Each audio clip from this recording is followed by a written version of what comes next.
I'm back. Yes. Wow. Energy is definitely consistent with my divine purpose. That's what I was getting ready to say. It's July 9th, 2025, approximately 8:04 a.m. in the morning. I'm Damika. I'm your life force generator. I'm the CEO, the only one who owns and operates Life Force Gen Z LLC. Today is July 9th, like I said. This is the day where I committed to Antonio Pierre Jones. We was fooling around prior to the commitment. I can't remember the year. I want to say we had our daughter in 2001, so this had to be 2000. Had to be 2000. I graduated from Wakefield High School in 1999, Arlington, Virginia. Wakefield Warriors. I did that shit. Fuck you, Dr. Juwadi. And then I went straight into the military. Okay, through Fort Belvoir. I went straight to Fort Jackson, South Carolina for boot camp. And then I went to Fort Lee, Virginia for AIT. Came home. But see, prior to me getting together with Antonio in 2000, okay, I had met him when I was about 13 years old through my best friend, Monica. Okay, where we at? 1 minute and 35 seconds. Good. Remember, my video is going to be a little bit shorter because I need them to upload quicker. Anywhom, 8th grade, Thomas Jefferson Middle School, Arlington, Virginia. Monica had just came from North Carolina. And she came in my class. Y'all know me. I was listening, but my head was down. I ain't really into it. I don't really want to be in this shit. Teacher asked somebody, "Hey, can somebody show the new student to her locker?" Boom, head down. I raised my hand. I will take her. Took her on the tour to the school. Instead of taking her straight to her locker, I took her on the tour to the school through Thomas Jefferson Middle School, showed her all the cliques and the gangs and all the bullshit that was within. I didn't realize then the power that I had within, right? But I'm showing her basically learn what you gotta learn, and then this is the ways that you ain't gotta deal with all the other bullshit within the school. Skipping and shit like that. Okay? So anyway, met up with Antonio Pierre Jones. I think he was 12. I was 13. She was living with her stepfather, who is his father, Tony Jones. Okay, Arlington, Virginia, Shirley Park, SPG. Anywho, him and his younger brother Demetrius, had came to visit them. And me and Monica was just about to go to Giant and take some stuff out of Giant. Straight up. It's probably sell it in the neighborhood or eat it or whatever. And me meeting this little short, black, fat motherfucker. At first, I was like, what the fuck? Because they was mean, you know what I'm saying? They was treating her real mean and like, yeah, we gonna tell dad that you did this if you don't take us with you. They was like on some real mean, vindictive shit. Still, they didn't come with us. Rode on their little bikes and went the fuck on. I probably met them twice within that time period of me and Monica being best friends. Fast forward to 2000, this nigga Tonio enters back in my life. Okay? He had just got out of a correctional facility, probably in West Virginia somewhere. And he was tall, dark, very handsome. Okay, very handsome. Knocked on my door. I lived on Sweetbriar Drive. 2243 Sweetbriar Drive, Alexandria, Virginia, 22307. All right, my mama was living there. I had just came out of AIT, okay, from Fort Lee, Virginia. He knocks on the door. Hey, Monica live here? What? Nah, she don't live here, but I know her, you know what I'm saying? I know you. I'm looking at him like, oh, I know you.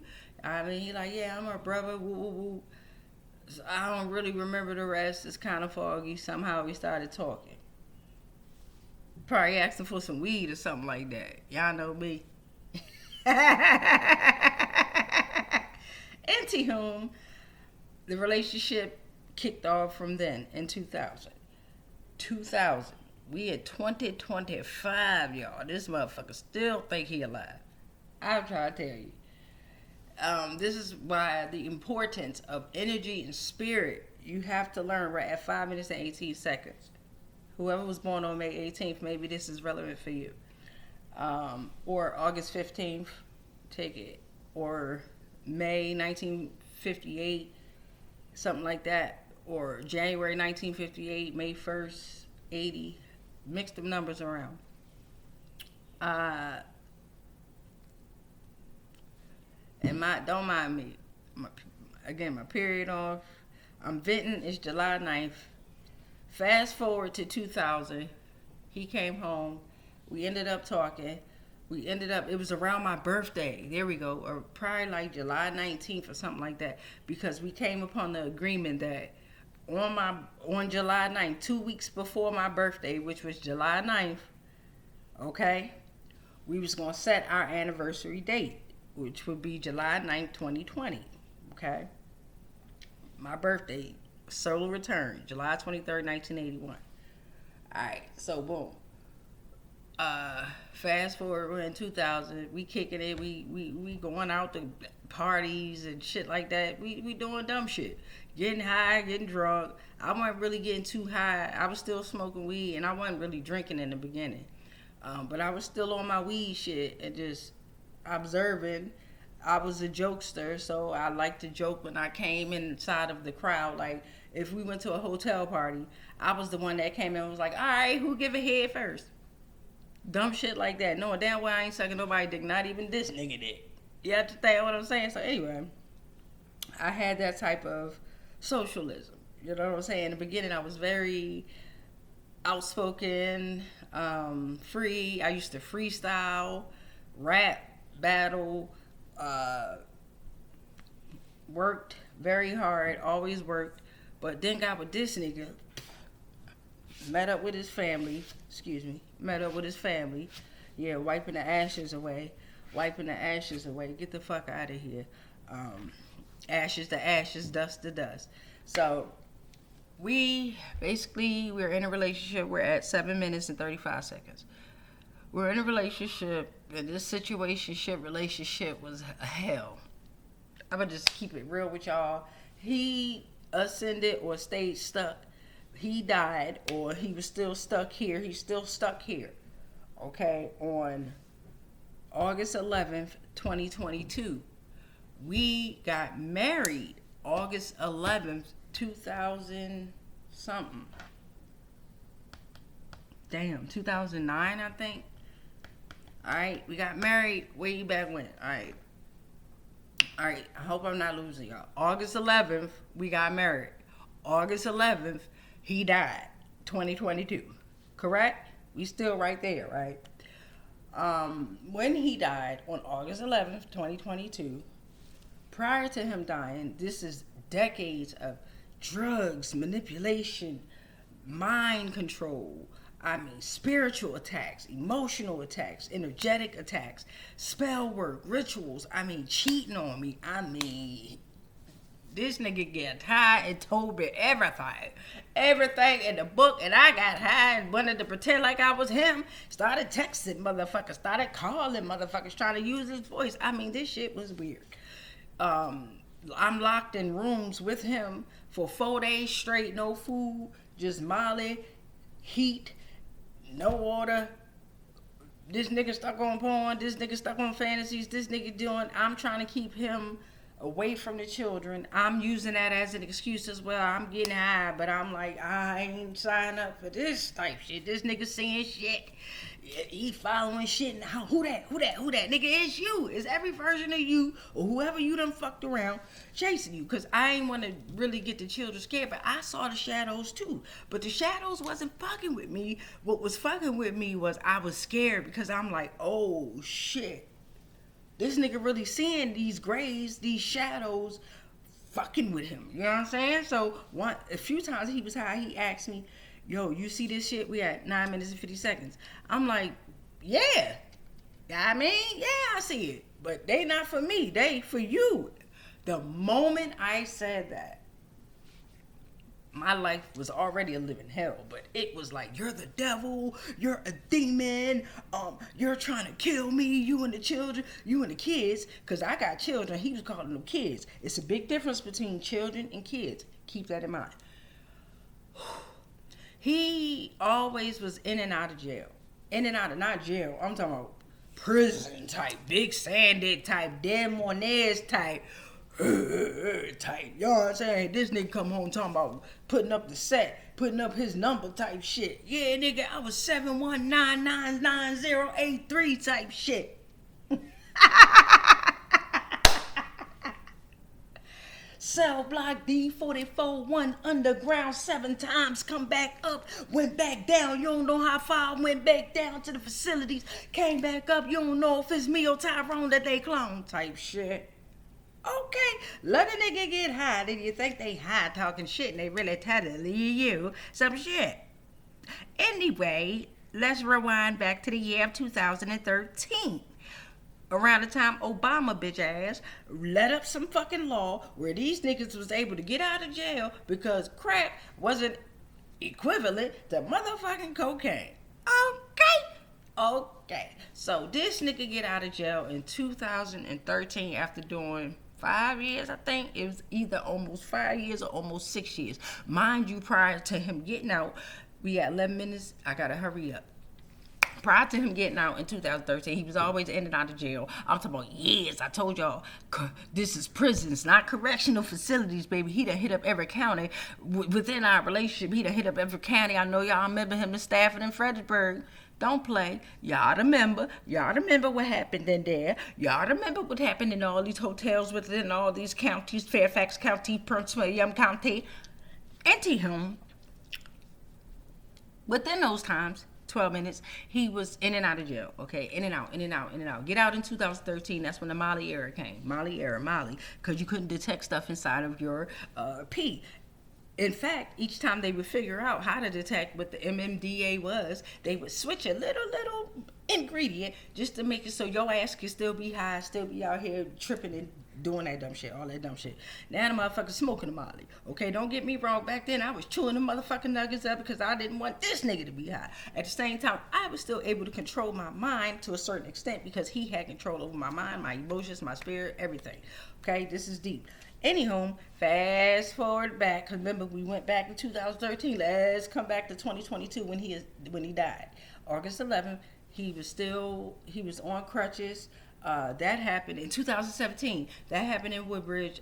We was in what was called Elevation 1. Had just got renovated. We had 13 minutes. He got high inside the apartment building on the 3rd floor. He was in there hallucinating. He beat me with a door jack because I was telling my son, Quadir, always tell the truth. He kept saying, was somebody in this house? And I was like, no. My son was like, yes, yesterday. But at the time, my son was like 2 or 3. So when he meant yesterday, he probably meant a week ago, 2 weeks ago, a month ago. So when he heard yesterday, this nigga took the door jack, hit me. Let me see if I can show y'all. So, no, that happened before the door jack. Left arm, is this my left arm? Left arm was broke. Broke from here down. Broke. I didn't know. All I knew is by the time that night came, children had came home from school. They already like, oh shit, here we go again. You feel what I'm saying? You dig what I'm saying? If you ever been in this type of relationship, held down in this bondage, then you know what I'm talking about. Long story short but long, they came home later on that night. Dude start tripping. We were supposed to be reading the Bible to the children. Niggas start tripping. Start rocking back and forth. Then he grabbed me by my right arm. Mind you, my left arm is broke. So I'm getting him off of me because I'm like, yo, I'm not even feeling this shit no more. Like, I didn't even know my left arm was broke because I'm still high for Molly, y'all. I'm still high as gas, but I know my arm is dangling. I'm dangling. I'm sick. I'm dangling. I'm like, oh my God, something ain't right. Right? You're high, but you're like, something is not right, bruh. So anyway, he starts tripping. Who is that? Who you? Niggas start throwing the chair around, start punching the recliner, start throwing shit around the living room, start doing his normal shit, hitting walls, his shit, calling me the devil, calling me the demon, all this shit. So he goes back to the bathroom. He looks inside the bathroom mirror. He's like, who are you? Who are you? The nigga looking at himself the whole time. We're at 15 minutes. He looking at himself the whole time. Shit, I'm gonna push it to 20 minutes. Anyway, he looking at himself the whole time. This is like 2017, y'all. The children is like, what the fuck? He come back in the living room. He fighting. He's fighting like spirits, and the spirits are fighting him, fucking him up, y'all. Like fucking, he calling his brother, Missy, I need you. D'Amica, calling me. I'm sitting there, arm dangling, like fuck you, motherfucker. They fucking you up. Okay. So he's like held down, like crying. He held down. I'm literally looking at him be held down, but he can't get up. You know what I mean? Something's holding him down, and something told me to get the fucking keys, get the fucking kids, children, and get the fuck out that apartment. You dig? So while he's being held down, I ain't had no shoes on. I yelled to the back, yo, y'all grab y'all stuff, y'all, come on. I told him I ain't had no shoes on, I ain't had no wallet, I think my phone was about to die. I called his raggedy ass mama, Sandy. I called her ass. And I'm like, yo, he tripping again. I don't even know the words I said to her. I basically was like, I'm on my way to your house. On my way to her house, I got lost because my left arm is broke. I don't know it's this broke though, y'all. I really don't. I'm still high, right? So I get lost several times going to her house because I'm doing the rocking shit. You know, when you high, you rock. So I'm doing all that good shit. Still trying to focus on the children, trying to keep them calm, trying to calm myself the fuck down because I don't want this bitch to see me high the whole time. This bitch getting high. Talking about his mama, Sandy. So anyway, we finally get to her house. We go to sleep. I did not. I stayed up and I went through her phone and I saw all the messages. This raggedy bitch was sitting in the bitch from Fredericksburg, all that good shit. You know what I'm saying? But you keep in mind, you do shit for certain reasons. Bitch, I been on you. Been on your heels. Anyway, so let's stay right there. We have 17 minutes and 23 seconds. Birthday is 7:23. Solar return. Anyway, arm broke, wake up next morning, fire department calls me or Sandy, calls one of us, and it's like, yo, we had to basically break into your apartment because all the apartments under your apartment was flooding and it was blood. Where are you? I was like, yo, I'm at his mom's house. You know what I'm saying? I explained what happened, but I explained that we had left. This nigga had put the door jack on the fucking door in the apartment at Woodbridge, Elevation 1, apparently, because I wasn't there. But apparently, he put the door jack on the door. I'm telling you, he was in there spazzing the fuck out. I'm going to tell you this version of the story he told me what happened when he got high and came home after he rehabilitated. This is what fucked up his legs and why he was crippled. People said I did it. I did not do that. I never had the heart to hurt anybody, especially to that level, okay? He said he was in the apartment and he was in the bathroom running the water. Somehow he always used to run the fucking water, okay? Run the fucking water for some reason, okay? And he was in the bathroom. He had the water, the tub going. He said he was going to try to calm down, but he said I kept fucking with him. He kept calling my name. He knew I wasn't there. So he started kicking the toilet. With his feet, with his bare feet, kicking the fucking toilet. He threw one toilet out of the window, okay? The people couldn't even find a fucking toilet for a long time. He started kicking the toilet with his feet to where it started shredding the back of his Achilles, whatever that shit is called. It's shredding this. It's shredding it. It shredded it, okay? To where he was paralyzed, okay? They telling me he was about to die, okay? They had to airlift him or some dumb shit. Like, he was about to die. Okay, die. Okay, I had to go to the apartment or something like that. I had to go somewhere the next day to basically, I forgot what it was, but I know I had to go there. Sandy was watching the children. I remember me listening to a gospel song, and I was like, yes, this song is trying to tell me that I'm making the right choice, and da-da-da-da. She was more concerned about her fucking son, whether he died or not, as she should or whatever. Let me see, what am I trying to get to? Oh, his injury. I'll finish the stories later. We're at 20 minutes.